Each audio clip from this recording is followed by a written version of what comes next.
Why do we sometimes smell without realizing it? I remember the moment clearly. My granddaughter wrapped her arms around me in a warm hug, just like she always did. But this time, something was different. When she pulled away, she scrunched her nose ever so slightly. She didn't say a word, bless her heart, but the look on her face said enough. That moment stayed with me far longer than it should have.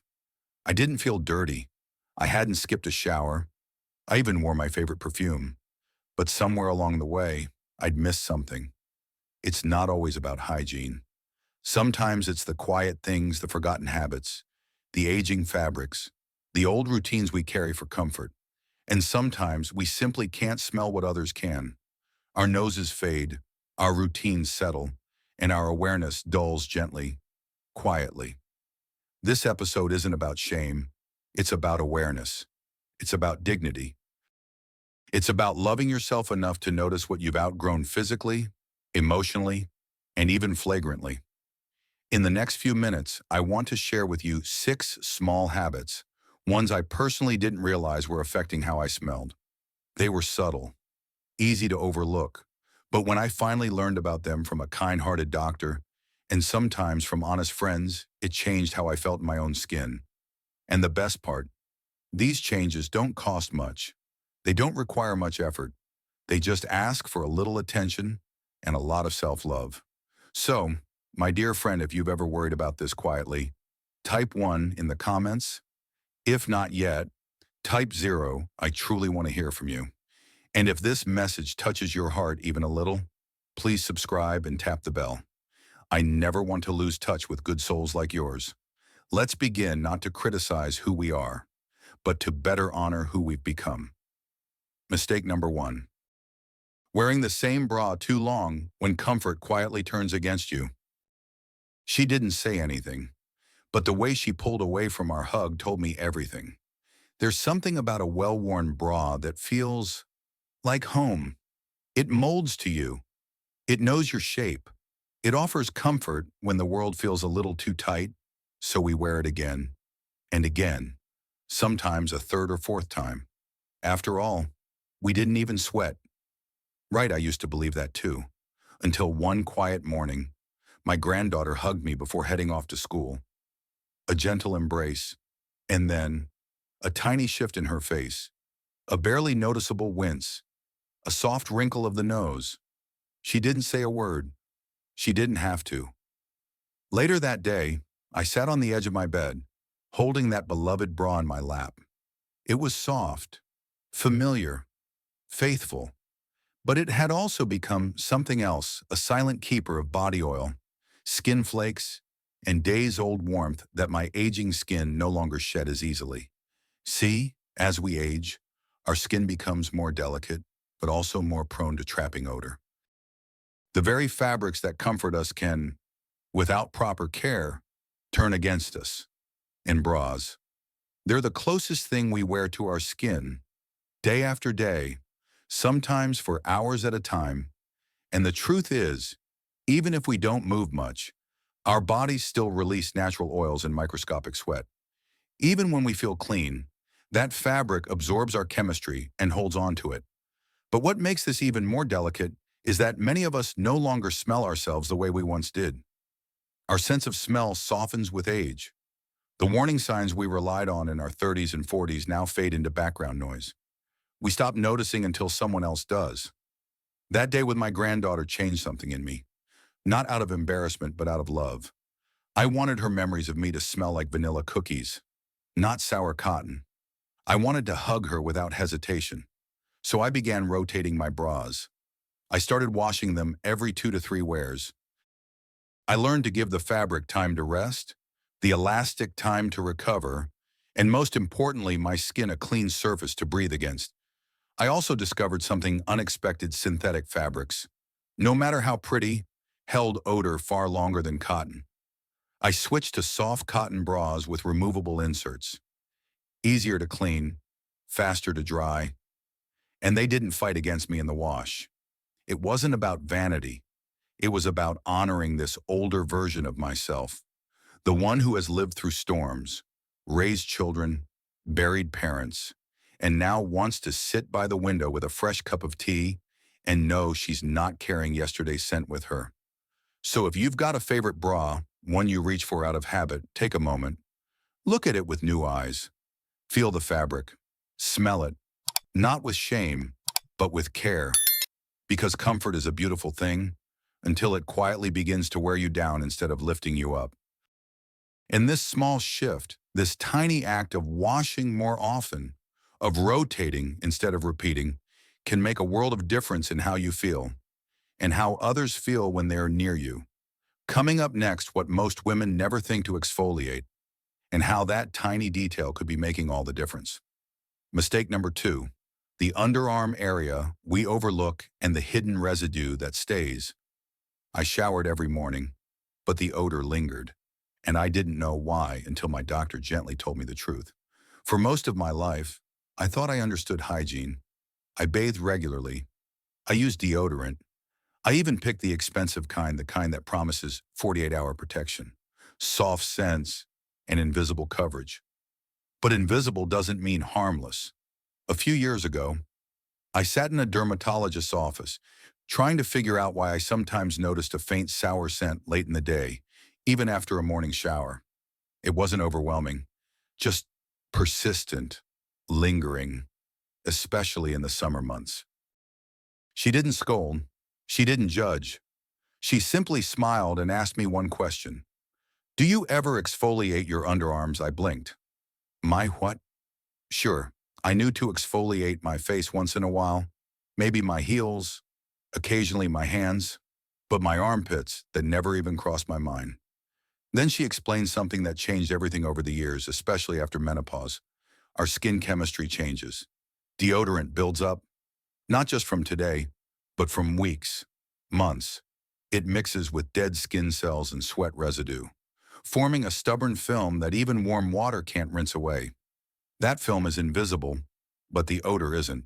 So while I thought I was clean, I was really just layering a new product over yesterday's leftovers. Like putting fresh frosting on a cake that had already gone bad. That day, I went home with a new plan, not an expensive one. I started using a soft washcloth, warm water, and a drop of gentle cleanser under each arm. 2 or 3 times a week, nothing harsh, nothing scratchy, just a kind touch in a circular motion. And something remarkable happened by the end of that first week. My underarms didn't just feel smoother, they felt fresher. Not just after the shower, but in the evening, after dinner, even before bed. I'll never forget that first moment I looked at the washcloth and saw a faint gray residue I didn't know was there. Layers and layers of buildup from years past, quietly clinging to my skin. Since then, I've kept up the routine, and when it's a hot day or I'm wearing a tighter blouse, I'll give my underarms a little extra love. I've even added a small wooden brush with ultra-soft bristles for the days I want to feel extra clean. And let me say this isn't about being spotless.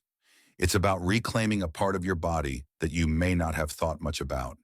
It's about choosing to honor the places we ignore, even the ones that don't see the light of day.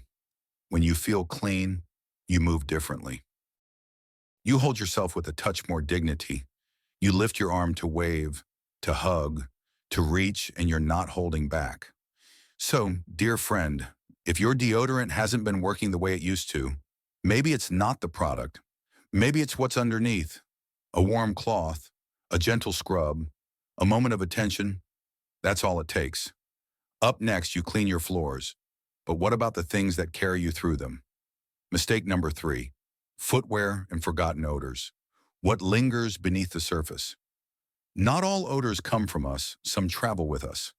Quietly, from the soles of our feet. There's something quietly persistent about the odors that gather at our feet. They're not loud, not dramatic, but they linger. They follow us from room to room. And often, we grow so used to them that we stop noticing. But others don't. The truth is, as we age, our relationship with our feet changes in subtle but significant ways. Circulation slows, sweat patterns shift. Medications we take, especially those related to heart health, blood sugar, Or hormones can alter how our body excretes waste. Sometimes, that waste leaves through our skin, through our pores, and often through our feet. Our shoes become vessels, silent witnesses to our daily habits. We slip them on out of routine, without a second thought. And day by day, they begin to hold our stories, warmth, moisture, and all. The materials that once felt so soft against our heels, they begin to absorb more than comfort. They absorb what our bodies quietly release. And because we're not often sweating profusely or running miles, we assume they're clean. But time doesn't measure cleanliness. Presence does. And anything that touches your body daily deserves a moment of care. It's easy to overlook. Footwear sits at the periphery of our attention. We clean our faces, we lotion our hands, we wash our sheets, but rarely do we think of the very items we step into each morning. Yet odor loves darkness. It loves warm fabric. It loves repetition. And without airing out, rotating, or refreshing those items, we give odor a permanent residence. This isn't about embarrassment. It's about awareness. It's about noticing the quiet parts of ourselves, the ones that work so hard to carry us through the day, and giving them the attention they deserve. Even something as simple as sunlight can be healing. A day outside on the porch, a sprinkle of baking soda, a reminder that care doesn't have to be complicated, it only needs to be consistent. And just as our feet ground us physically, the way we care for them can ground us emotionally. It reminds us that no part of ourselves is too small to deserve kindness, because cleanliness isn't only about scent, it's about spirit. It's about knowing, deep down, that we're honoring every layer of our being from the top of our heads to the soles of our feet. Up next, when fragrance becomes a mask and what happens when we lose sight of what's underneath. Mistake number 4, fragrance isn't a fix. When covering up becomes a quiet disconnection, sometimes what we spray on says more about what we're trying to hide. There's a certain poetry to scent. It brings back memories, softens the edges of a hard day, and lets us carry a little bit of beauty into the world. A favorite fragrance can feel like an invisible embrace, a signature, a whisper of who we are.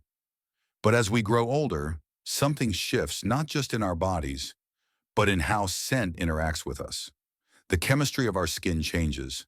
Our hormones fluctuate. Our body's oils alter in texture and tone. What once smelled like soft jasmine or rose might now feel heavier, muskier, even unfamiliar. And we might not notice it ourselves because with time, our sense of smell often dulls, gently, like fading ink on a cherished letter. So what do? We spray more. We reach for the bottle again, thinking if I can't smell it, maybe others can't either. But the truth is, over time, the line between subtle elegance and overwhelming presence begins to blur. Fragrance, when used to highlight, can be enchanting. But when used to mask, it can become a dissonant chord, a sweet note layered over something unresolved underneath. And this disconnection doesn't just happen with scent, it mirrors what can quietly unfold within us. As we age, many of us begin to hide more, the aches we don't mention, the fears we downplay, the changes we try to cover with habit. Perfume becomes a metaphor for all the things we wish others wouldn't notice. But true freshness doesn't come from a bottle. It rises from cleanliness, from presence, from simplicity. It comes from the honest comfort of a freshly washed blouse, the softness of skin cared for with patience, the lightness of knowing you don't need to hide anything. There's power in subtlety. There's grace in restraint. And sometimes, smelling like nothing at all is the purest form of beauty. So perhaps it's time we rethink how we use scent, not as a disguise, but as a gentle companion. Something we invite into our lives for joy, not out of fear, not to silence our insecurities, but to celebrate what's already there. Because the most memorable fragrance is often the scent of someone who is simply clean, at peace, and wholly themselves.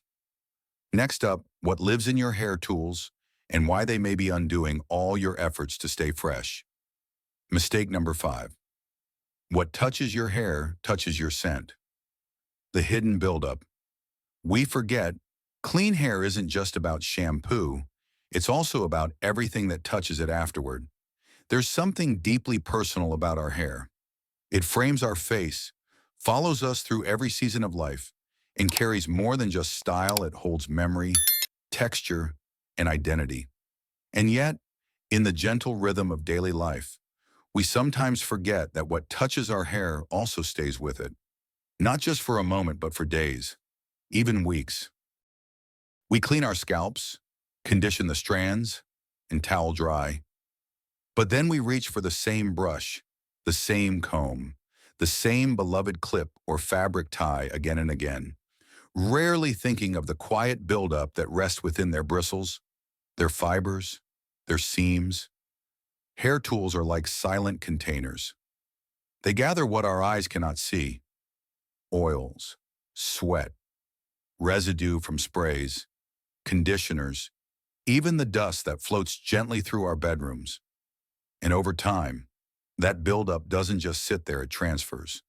Each stroke of the brush, each tie of a scrunchie, brings back more than just neatness. It brings back what we thought we washed away. For older women whose hair may have thinned, whose scalps may be more sensitive, this gentle neglect can lead to more than inconvenience. It can bring discomfort, subtle itchiness, a faint mustiness that lingers, not just on the head but on pillowcases, collars, scarves. But the beauty of this realization is in how easy it is to turn it around. Just as we care for our hair, we can care for the tools that shape it. A weekly moment of attention, pulling out loose hairs from the brush, soaking it gently in warm water.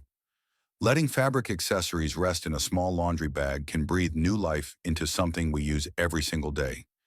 And there's something deeply healing about this kind of care.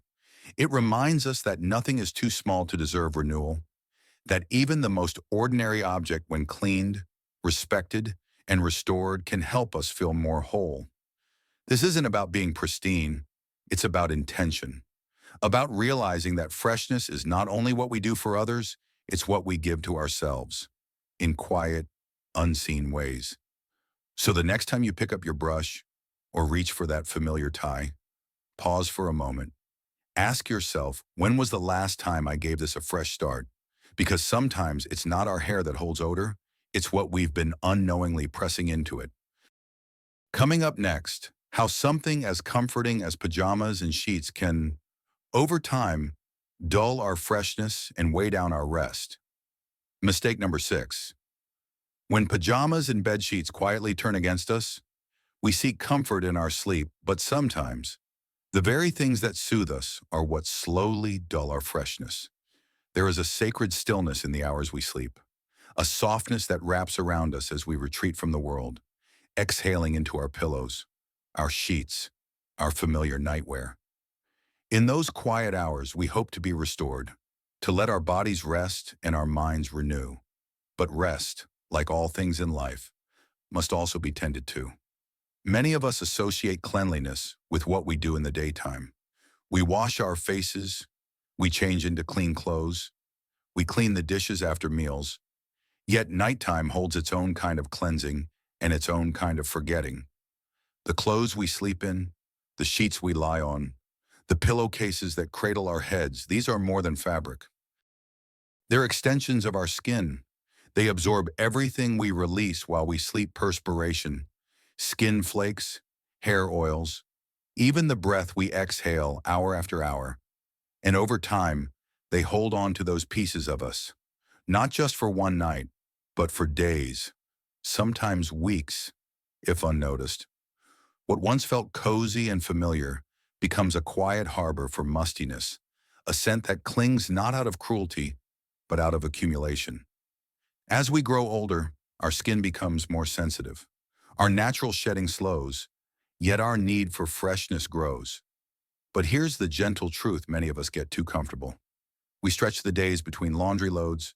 We wear our favorite nightgown for just one more night. We tell ourselves, I didn't do much today, so it's still clean.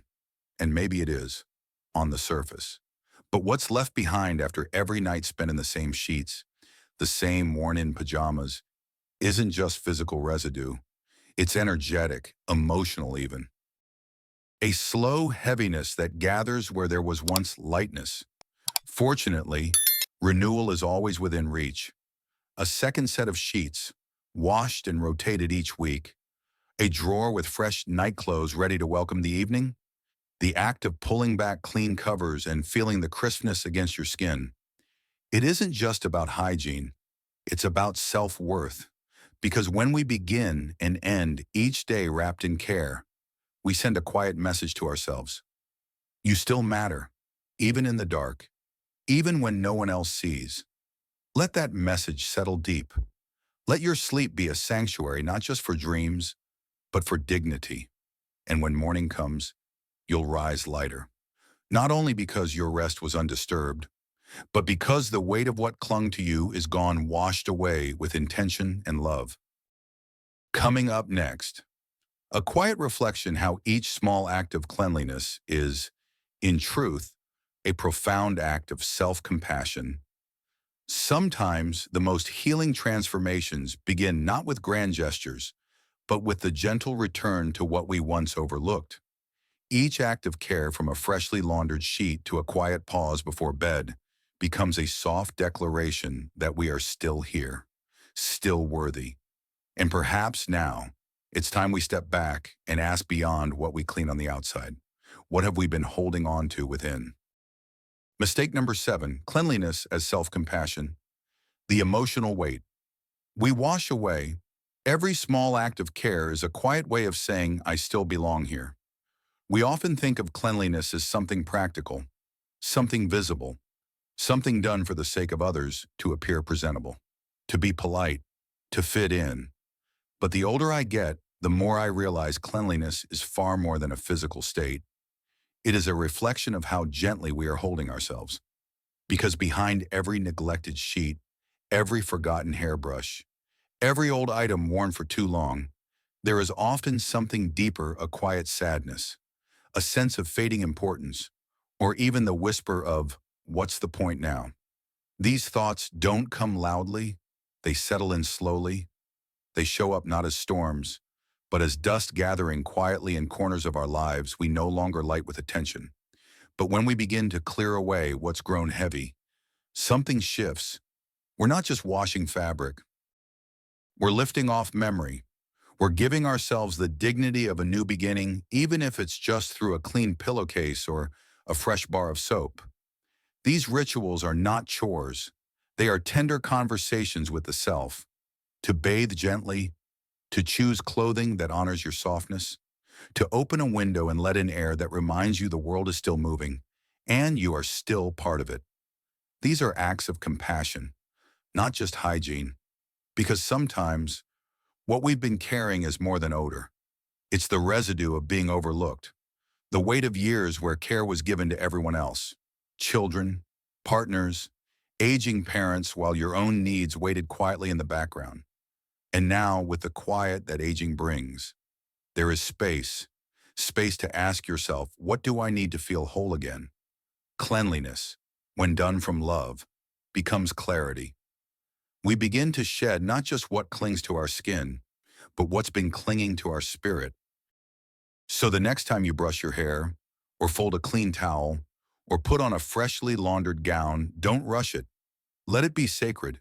Let it remind you that you are not forgotten, not by the universe, not by yourself. Because in these small, everyday rituals, we find a kind of grace. And grace, my dear friend, is what makes growing older not just bearable, but quietly beautiful. Up next, a reflection on how these small shifts lead not only to fresher bodies, but to freer hearts. Mistake number 8, fresh body, free spirit. How cleanliness awakens inner light. When the body is honored, the soul rises to meet it. There is something quietly powerful about feeling fresh, about walking into the day with skin that breathes, clothing that embraces without clinging to the past, and a sense of lightness that begins from within. Cleanliness, when practiced with intention, is not just a physical ritual. It becomes a spiritual clearing, a return to our worth, a soft declaration that we are still vibrant, still tender, still becoming. For many women in their later years, the world slows down, the noise fades, the responsibilities lessen, but so too can the affirmations, the touch points of being seen, being cared for, being celebrated. And in that stillness, some begin to shrink not out of weakness, but out of habit. We forget to care for our skin because no one sees it. We delay brushing our hair because we have nowhere to go. We stretch the days between laundry loads because we think no one will notice. But here is the quiet truth: you will notice. Your spirit will notice. And when we deny ourselves those little acts of renewal, the heart begins to dim, not because it's broken, but because it hasn't been invited to shine. Freshness is not about impressing anyone. It's not about being perfect. It's about creating the kind of environment inside and out where joy feels welcome again. Because there's a joy that comes from putting on a clean shirt and feeling it glide against your shoulders. There's a peace that settles in when your bed smells like lavender and your skin carries no trace of yesterday. There's a dignity in knowing that even if no one else is watching, you are watching, and your soul responds with more ease, with more breath, with more quiet confidence. These changes don't require youth. They don't demand energy you no longer have. They only ask for presence, for a willingness to say, I am still here, and I am still worthy of feeling light, soft, and clean. Because when the outer layers are no longer heavy with old oils, scents, or memories, we begin to move differently. We begin to feel differently. And we begin to remember something profound, that aging does not dull our essence. It simply invites us to care for it more gently. So, let this be your invitation not to change who you are, but to uncover who you've always been beneath the layers of routine, forgetfulness, and self-dismissal. A fresh body is not the goal. A free, awakened spirit, that's what we're truly returning to. Coming up next, a quiet summary of it all: why staying fresh after 60 is not about appearance, but about honoring the life that still flows within you. Mistake number 9.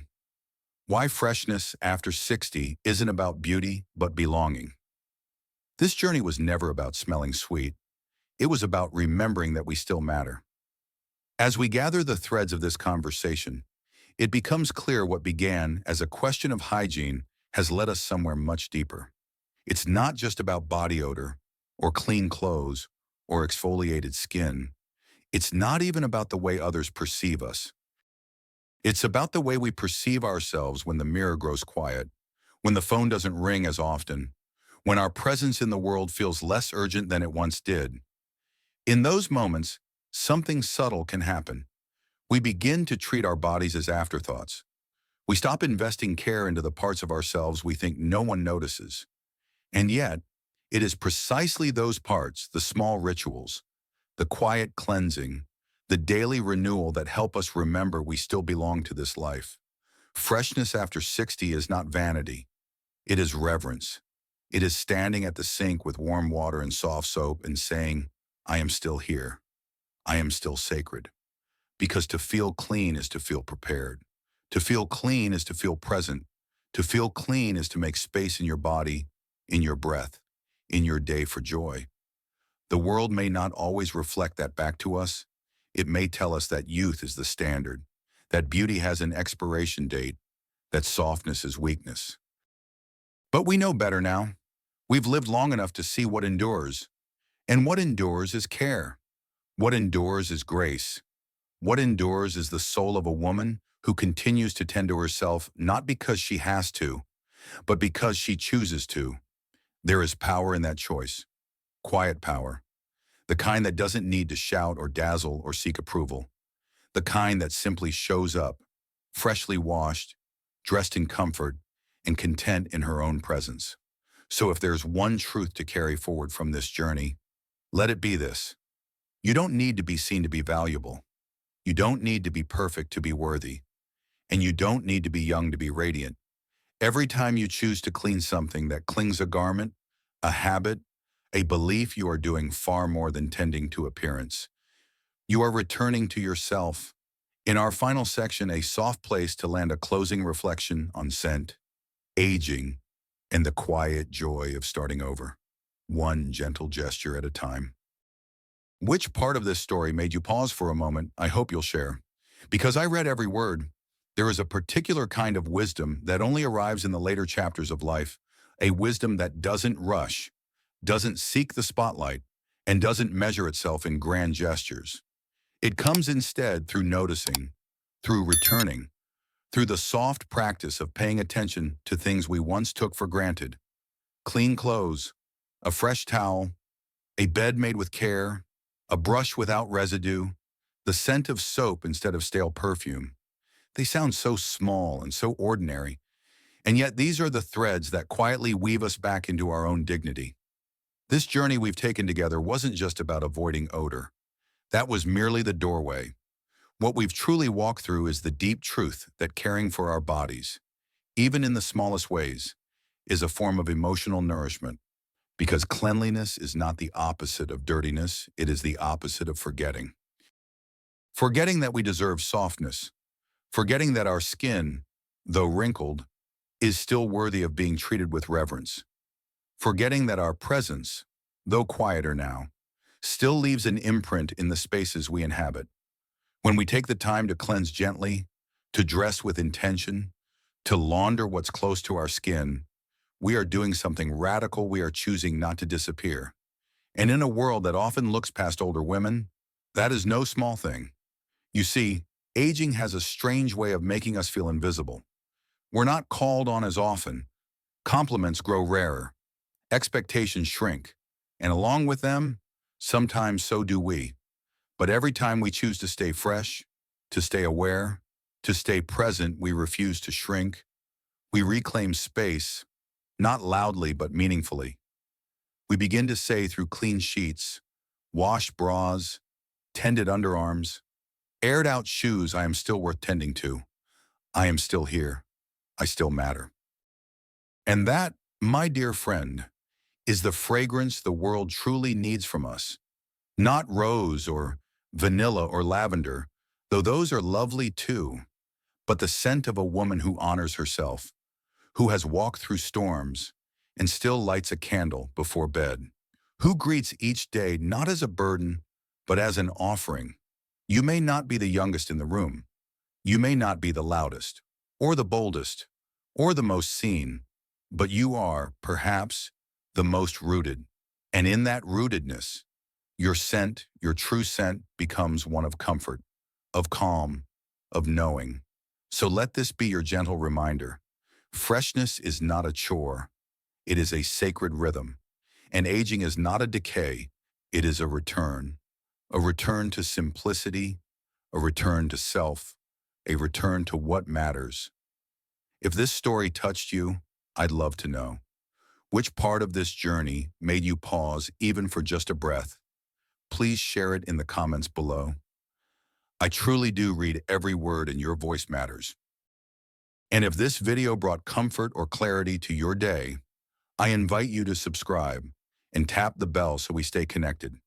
This space is for you, for us, because the next story, the one I'm preparing now, might just be the one that speaks to a part of you no one else has spoken to in years.